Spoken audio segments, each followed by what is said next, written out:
Devotional. Renewed in the invisible. 2 Corinthians 4 verse 16.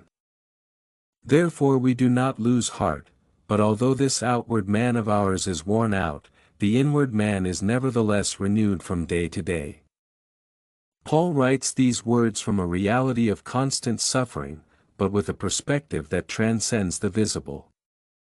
In the midst of physical, emotional, or even ministerial exhaustion, the apostle declares a firm hope: there is a daily renewal that does not depend on circumstances.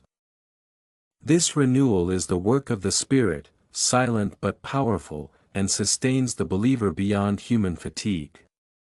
It is not a question of denying pain, but of affirming a higher truth: there is life that is not spent.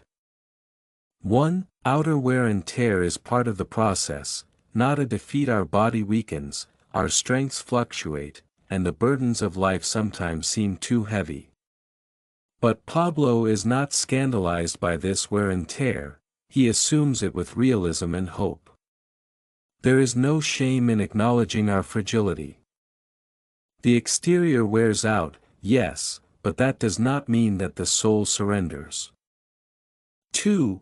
Inner renewal is daily and divine. The secret is not in feigning strength, but in receiving it every day.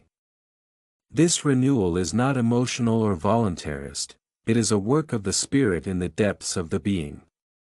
Each day brings a fresh opportunity to drink from the eternal fountain again. While what is outside is consumed, what is inside flourishes, if we live in communion with God.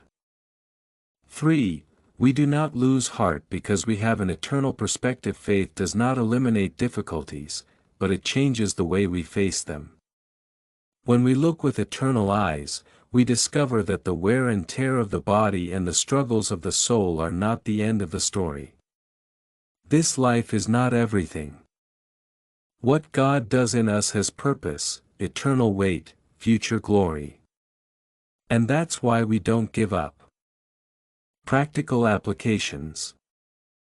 1. Recognizing wear and tear is not a lack of faith, it is an opportunity to depend more deeply on the Spirit who renews from within. 2. Every morning, before you face the day, you can stand before God as an empty vessel, asking to be filled again with His grace and strength. 3. When you feel that you are losing strength, remember that renewal does not come from resisting more, but from surrendering better to the one who lives in you. Conclusion. God does not expect you to live with inexhaustible energies, but with constant dependence. Even if the outside wears out, the inside can flourish. That is the promise of those who walk with Christ. Each day brings its share of renewal, of peace, of strength. Do not lose heart. What is seen wears away, but what God does within you remains forever.